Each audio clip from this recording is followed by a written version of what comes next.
गायत्री साधना द्वारा कुंडलिनी जागरण। मानव शरीर में कई अंग है, कई ऊर्जा केंद्र है। ये असाधारण अंग नाजुक और संवेदनशील होते हैं क्योंकि ये सुप्त आध्यात्मिक ऊर्जाओं के महत्वपूर्ण केंद्र होते हैं। यदि ये जागृत हो जाए तो व्यक्ति का रूपांतरण हो सकता है। वह ऐसी अद्भुत दिव्य ऊर्जाओं से भर सकता है कि लोग उसके सामने विस्मय हो जाएंगे, आश्चर्यचकित हो जाएंगे। रीढ़ की हड्डी आधार है और इसके भीतर स्थित रीढ़ की रज्जु शरीर का मुख्य अंग है। रीढ़ की हड्डी 33 छोटी डिस्क जैसी हड्डियों से बनी होती है जिन्हें कशेरुकाएँ कहा जाता है, जिनमें दिव्य ऊर्जाएं समाहित होती है। रीढ़ की रज्जु 33 देवताओं का प्रतिनिधित्व करती है क्योंकि उनमें केंद्रित शक्तियाँ इन्हीं 33 कशेरुकाओं में पाई जाती है। 8 वसुओं, 12 आदित्यों, 11 रुद्र, इंद्र और प्रजापति की शक्तियाँ बीज रूप में रीढ़ की रज्जु में पाई जाती है जो रीढ़ की रज्जु के भीतर स्थित होती है।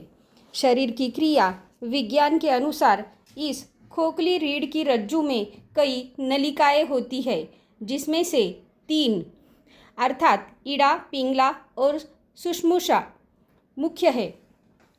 इन्हें नंगी आंखों से नहीं देखा जा सकता क्योंकि इनका कोई भौतिक रूप नहीं है और ये सूक्ष्म जगत से संबंधित है। वास्तव में यह विद्युत धारा के अदृश्य प्रवाह के समान है।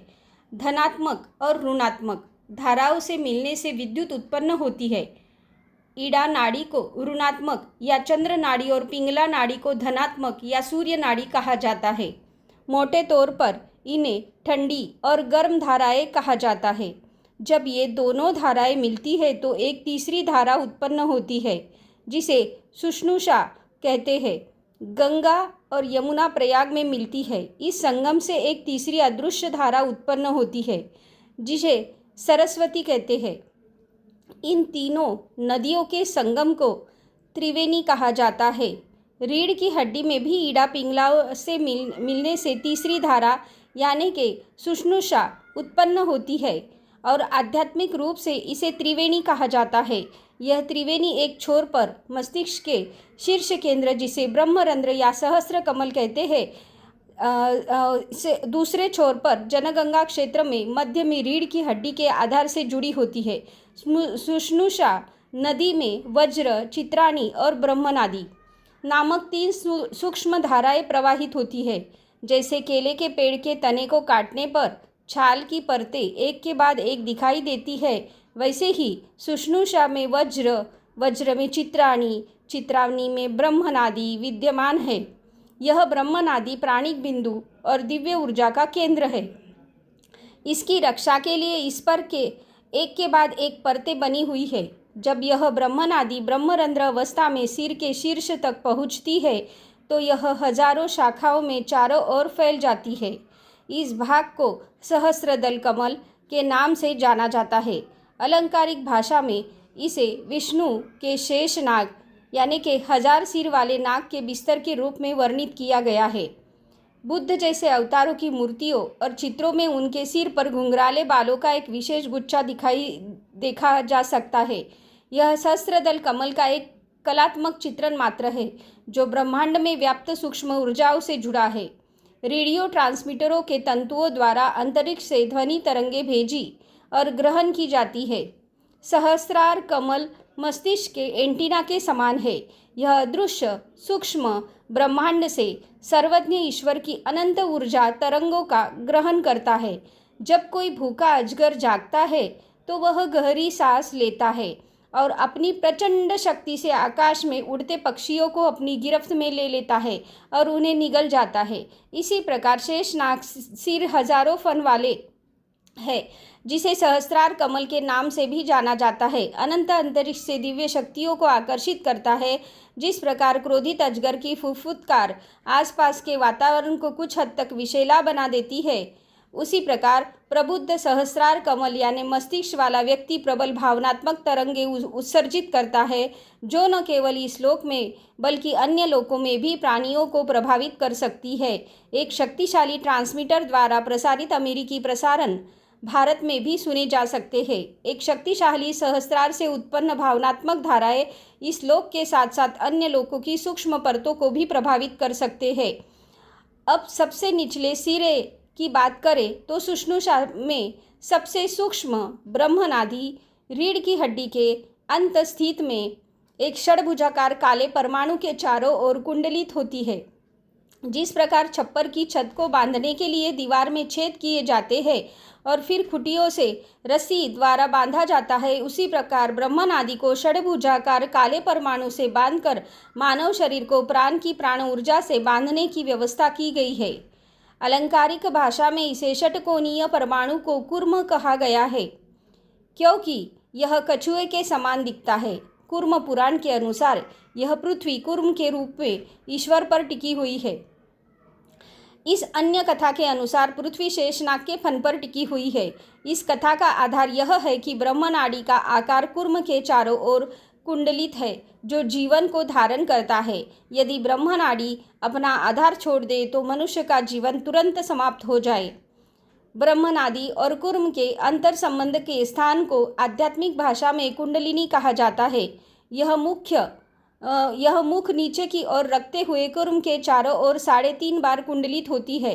इसी कारण विवाह समारोह में दूल्हा दुल्हन सिर झुकाकर 3.5 या 4 फेरे लेते हैं, क्योंकि दंपति के भावी जीवन के निर्माण की सुदृढ़ नींव उतनी ही महत्वपूर्ण है जितनी कि शरीर को प्राण से जोड़ने के लिए ब्रह्मनाड़ी या कुंडलिनी के कूर्म से मिलना आवश्यक है। कुंडलिनी के महत्व, शक्ति और उपयोगिता को पूरी तरह से समझना लगभग अंधकार में भटकने जैसा है। परमाणु इन दोनों भौतिकी के शोधकर्ताओं के लिए एक बड़ी पहेली बन गया है। दुनिया ने विनाशकारी परमाणु बम के रूप में इसे तोड़ने की प्रक्रिया का चमत्कार देखा है। इसके कई अन्य विनाशकारी रचनात्मक पहलुओं की खोज भी अभी बाकी है। सर आर्थर के अनुसार यदि मनुष्य को परमाणु शक्ति और उसके उपयोग का पूर्ण ज्ञान हो जाए तो इसके लिए कुछ भी असंभव नहीं रहेगा। वह सूर्य को टुकड़ों में तोड़कर धूल के कणों में बदल सकता है, मनमाने ढंग से वस्तुएं या जीव बना सकेगा। उसके पास ऐसे यांत्रिक उपकरण होंगे जिनकी सहायता से यह पृथ्वी एक वैश्विक गांव बन जाएगी। कोई भी व्यक्ति पल भर में कहीं भी जा सकेगा और किसी से भी कुछ भी ले या दे सकेगा। वह दूर देशों में रहने वाले लोगों से ऐसी बात कर सकेगा जैसे दो दोस्त बैठकर गपशप कर रहे हो। जब एक अक्रिय पदार्थ के परमाणु की शक्ति इतनी महान, अद्भुत है तो यह कल्पना करना कठिन है कि प्राण यानी कि जीवन शक्ति की एक चिंगारी कितनी अधिक शक्तिशाली होगी। योगियों की अद्भुत शक्तियों के वर्णन और प्रमाण मौजूद है। योगियों की लगभग अविश्वसनीय दिव्य शक्तियों के बारे में कई किस्से सुनाए जाते हैं, लेकिन जो लोग एक अक्रिय परमाणु की शक्ति और प्राण की चिंगारी से परिचित है उनके लिए अविश्वास और आश्चर्य का कोई प्रश्न ही नहीं उठता। जिस प्रकार आज हर देश के वैज्ञानिक भौतिक परमाणु पर शोध करने में व्यस्त है, उसी प्रकार आध्यात्मिक वैज्ञानिकों, सत्य को जानने वाले ऋषियों ने प्राचीन काल में मानव शरीर में बीज रूप में मौजूद सजीव परमाणुओं पर गहन शोध किया है। कुंडलिनी केंद्रों पर सजीव परमाणु तो तोड़ने और जोड़ने तथा उन्हें रूपांतरित करने के लिए सबसे उपयुक्त स्थान है, क्योंकि सजीव यानी कि चैतन्य शरीर के अन्य सभी स्थानों पर परमाणु गोल और चिकने होते हैं, जबकि कुंडलिनी में ये दोनों परमाणु आपस में जुड़े रहते हैं। यूरेनियम प्लूटोनियम में परमाणु का जुड़ाव तिरछा और अनियमित होता है, जिससे अन्य धातुओं के परमाणुओं की तुलना में इनका विखंडन आसान होता है। इसी प्रकार कुंडलिनी में स्थित सजीव परमाणुओं की गति को इच्छा अनुसार नियंत्रित करना आसान होता है। कुंडलिनी पर प्राचीन काल में भी उसी सटीकता से शोध किया गया है जिस सटीकता से वैज्ञानिक आजकल भौतिक परमाणुओं पर शोध कर रहे हैं। इन शोधों के फलस्वरूप ऋषियों ने अलौकिक प्रकृति के कई गुप्त नियम खोजे हैं, जिन्हें आज योग के चमत्कार के रूप में जाना जाता है। मैडम ब्लावस्की ने कुंडलिनी शक्ति पर गहन शोध किया है। उनके अनुसार कुंडलिनी एक सर्वव्यापी सूक्ष्म विद्युत शक्ति है जो भौतिक विद्युत से कहीं अधिक शक्तिशाली है।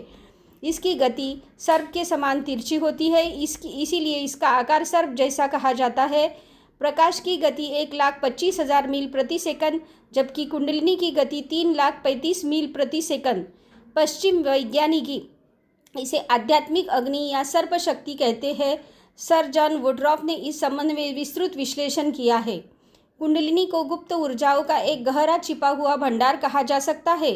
कीमती आभूषणों को सुरक्षित रखने के लिए एक तिजोरी को अज्ञात स्थान पर गुप्त रूप से रखा जाता है और उसे कई तालों से बंद किया जाता है ताकि उसमें रखे धन को कोई अनधिकृत व्यक्ति न छू सके। इन तालों की चाबियां केवल योग्य व्यक्तियों को सौंपी जाती है, जो आवश्यकता पड़ने पर ही उन्हें खोलकर अंदर रखी वस्तुओं तक पहुंचा जा सकता है। कुंडलिनी पर लगाए गए इन तालों को 6 चक्र कहा जाता है। मनुष्य की आत्मा इन चक्रों को भेद कर कुंडलिनी तक पहुंचती है, तभी कुंडलिनी छिपी हुई ऊर्जा पर अधिकार कर सकती है और उससे लाभ उठा सकती है।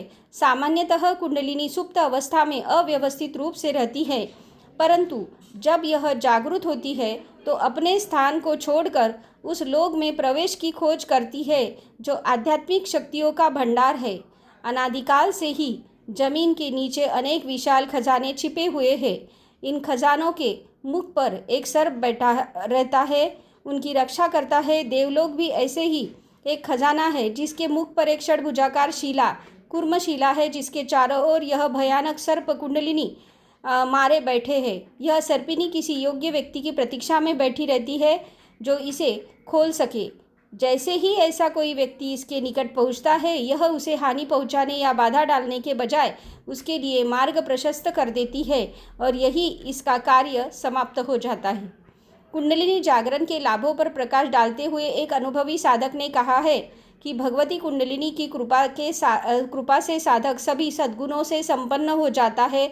वह सभी कौशल और दिव्य शक्तियाँ प्राप्त कर लेता है। बिना किसी प्रयास से ऐसा व्यक्ति 100 वर्ष की आयु में भी पूर्णतः स्वस्थ और बलवान रहता है। वह अपना जीवन सर्वशक्तिमान ईश्वर की सेवा में समर्पित करता है और अंततः मानवता की सेवा करते हुए ईश्वर की इच्छा के अनुसार फिर स्वेच्छा से अपना शरीर त्याग कर देता है। कुंडलिनी शक्ति से युक्त व्यक्ति पूर्णतः निर्भय होता है और सुखी जीवन व्यतीत करता है। भगवती उस पर अपनी कृपा बरसाती है और वह सदा उनकी देखरेख और संरक्षण का अनुभव करता है। माता की वाणी डरो मत, मैं तुम्हारे पीछे खड़ी हूँ, सदा उसके कानों में गूंजती रहती है। निस्संदेह कुंडलिनी के प्रभाव से व्यक्ति की दृष्टि दिव्य हो जाती है और वह सर्वशक्तिमान एवं सुखी बन जाता है। मस्तिष्क में बिखरी हुई सहस्त्रधा यानी कि ब्रह्मरंध्र में भी कुंडलिनी की तरह सामान्यतः सुप्त अवस्था में रहती है। ऐसे अनमोल गुणों और आहुतियों के बावजूद मनुष्य सामान्यतः दरिद्र, दुर्बल, तुच्छ और महत्वहीन बना रहता है तथा कामुकता और वासना का दास बनकर मृगतुल्य जीवन व्यतीत करता है। परंतु जब वह इन गुणों और आहुतियों से परिचित हो जाता है, इनका बुद्धिमानी से उपयोग करना सीख लेता है और इन पर नियंत्रण रखता है, तब वह सर्वशक्तिमान ईश्वर की समस्त योग्यता और शक्तियों का उत्तराधिकारी बन जाता है। योग शास्त्र कुंडलिनी जागरण के लाभों पर रोचक विस्तृत चर्चाओं में परिपूर्ण है। कुंडलिनी शक्ति को जागृत करने से संसार की हर वस्तु प्राप्त की जा सकती है। कुंडलिनी जागृत व्यक्ति के लिए कुछ भी असंभव नहीं है। जय माँ गायत्री, जय गुरुदेव।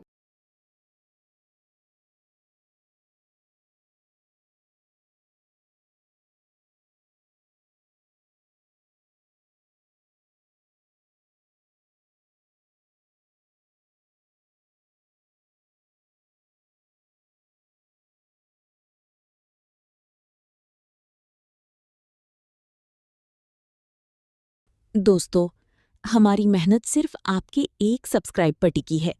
अगर आप हमारा साथ देंगे तभी हम ऐसी और अच्छी वीडियोस ला पाएंगे। तो कृपया अभी सब्सक्राइब बटन दबाइए और बेल आइकन भी जरूर ऑन कीजिए, प्लीज।